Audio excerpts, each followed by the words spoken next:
people ask me sometimes what I listen to.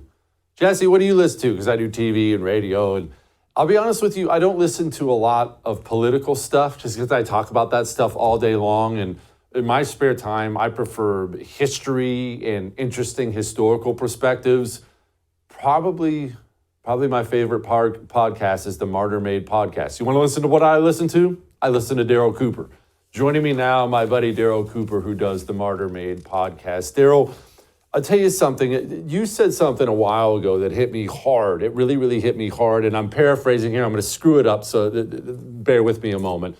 But you were talking about how hard it hit you that you had spent most of your adult life being a patriot and loving your country and fighting for your country. And now, as you look at the global filth America spreads around there, that you realize that your country actually, in its present form, is actually one of the forces of evil in the world. And man, that's so freaking true. And it guts me, man. Yeah, I think it guts all of us, Jesse. It's good to talk to you, by the way. I grew up in a family of veterans. I'm a veteran myself, and I did 10 more years as a civilian engineer for the DoD. It's in my blood to wave the American flag. And it's very sad to see that with the regime that's in control in America right now, that not only our own society is being poisoned by this ideology, but that we are really the fountainhead of degeneracy and degradation around the world. I talked to a friend in Latvia, a Latvian journalist who, just like a lot of the Balts and Eastern Europeans, they all hate Russians and they're all very pro-Ukraine. And I asked him, I said, you do realize that we're not going to stop at Ukraine. Like you are going to flood your country with migrants. You are going to embrace the sexual revolution. You're going to do all of the things that our left-wing regime over here demands of all of its quote unquote allies. There was a New York Times article recently that I can't remember the exact headline, but it was something like Poland isn't the ally that we think they are. And it was not because they don't support us geopolitically. Nobody stands by us more firmly geopolitically than Poland, but because they don't they don't want to replace their population with migrants from the Middle East. They are slow rolling the sexual revolution. And that is enough for the people who write and read the New York Times to make you a questionable ally. Yeah, Darryl, how did it happen so fast? Or let me ask you a question I don't even know if I want you to answer. Was it like this when we were serving and we just didn't care, didn't know, we were naive? I think there's obviously been an acceleration, right? I don't think anybody can. I was talking to my wife today about how back in the 1990s, if you remember Tipper Gore and everything, they had the big hullabaloo over rap lyrics, and because you had Two Live Crew putting out some of the infamous songs, and they put the little labels, parental advisory recommended on CDs after that. And you look back at that time now, they play the lyrics that they were concerned about and trying to ban back just in the 90s. They play that stuff on the radio now, uncensored. And so, the people, the good people in the middle of our society, of any society, are the ones who hold it together. The salt of the earth people who want to grill and go to work and take care of their families. That's the core population in any society. And, since maybe the 1960s, 1970s, those people have had their communities broken up. They've had their minds poisoned ideologically, and people look around and they don't see anything really worth defending. And so they don't do it. I live here in California. I can tell you, every conservative I know in California, nobody is talking about how do we rejuvenate the California GOP?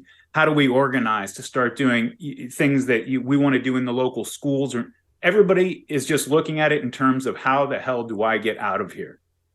And eventually you're going to run out of places to run, and you're going to have to take a stand and actually defend yourself and fight for the kind of country and community that you want to live in. What does that mean for us as a future of a nation? Because human migration is real. This is the history of the world. I mean, people want to know how the Huns ended up clashing with the Romans. It's because they got run out of the Asian steppe by other tribes and ran smack dab into the Romans. Human migration is real. It's what's happening. You can't stop it. I can't stop it. Americans are migrating out of these blue places that are turning into hell to other places. And I don't know what that means for the future, but I can't see it meaning anything good in the end, Darryl. If there's no longer a mix and it just becomes separate, that probably doesn't end well. Yeah, as a quick aside, I always love pointing out to people that those hordes of steppe horse archers that would come up and just wipe out civilizations in Europe and Asia over the centuries, those were the people who got run off the steppe. It wasn't the toughest people out there. Those are the guys who got run off. And, yeah, of course, people are sorting themselves out in this country. And it was something that you really didn't have to do for most of our history, because we had a tradition of ideological tolerance and openness and freedom of association so that you could live in a left-wing city and be a conservative person. And it wasn't going to affect your job. It wasn't going to be a huge problem at your kid's school or anything like that. You could live your life, and your neighbors could disagree with you, and you could have dinner together and discuss it. Obviously, people have been radicalized. You look at the cloud maps on graphs of how people have moved ideologically. Republicans have moved, especially socially, a little bit to the right. Democrats have moved way off to the left, so that these things the two clouds used to have a pretty good Venn diagram overlap, and now they're just completely separate. And so, once this sorting process takes place, the question is what that's going to lead to. People talk about national divorce. People talk about balkanization. I would love to tell you, Jesse, that we've got a good chance at reforming the federal government and changing the nature of the federal regime. I don't have a lot of faith that that's going to happen until this current system, whatever you want to call it, falls apart. But what you can do is you can talk to the people in your local community, depending on what state you live on, in your county or your state. And there is still a great deal of constitutional authority that you can exercise if you're organized, that will let you defend yourself and have the kind of local community that you want to. An institution like a county sheriff, for example. A county sheriff has a tremendous amount of constitutional power if he knows how and wants to exercise it. And if people get together, nobody participates in local politics. I lived up in Los Angeles until a few years ago, and an average city council election, 8% of the people, of eligible voters, would turn out to vote. What that means is you and a small number of very motivated people actually can make a difference in your local community, and set that up in a way that there are people who are in the government who are actually going to defend you when the regime comes knocking.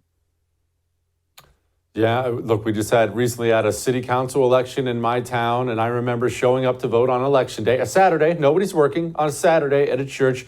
It was me and one old guy in there voting, and I found out at the end there were less than 2,000 votes in total, and I was flabbergasted. Darryl, I was just flabbergasted. We talk about, Trump and DeSantis and Biden and all these things, and we can't be bothered on a Saturday to mosey down to the local church and press a button on a computer. Maybe we don't deserve to recover. Well, but I'll tell you, that's good. That's obviously bad news when you see something like that, but that's our opportunity as well, because it means that there are these local institutions that are ripe for being taken over by people who actually care about maintaining civil society in their communities. And it's something you can actually do because only 2,000 people show up to vote, which means you and a couple dozen of your good friends that get together and meet once a week and everybody talks to their coworkers and neighbors. That's a lot of influence, and you can actually do that. I recently lived in a Ventura up a little bit north in California. It's a city of about 150,000 people. And I was able to call up and have lunch with one of the city council members there. And I'm nobody. I just wanted to talk to him about something that was going on in the town. And they took it. I got a lunch with the city council member within 3 days.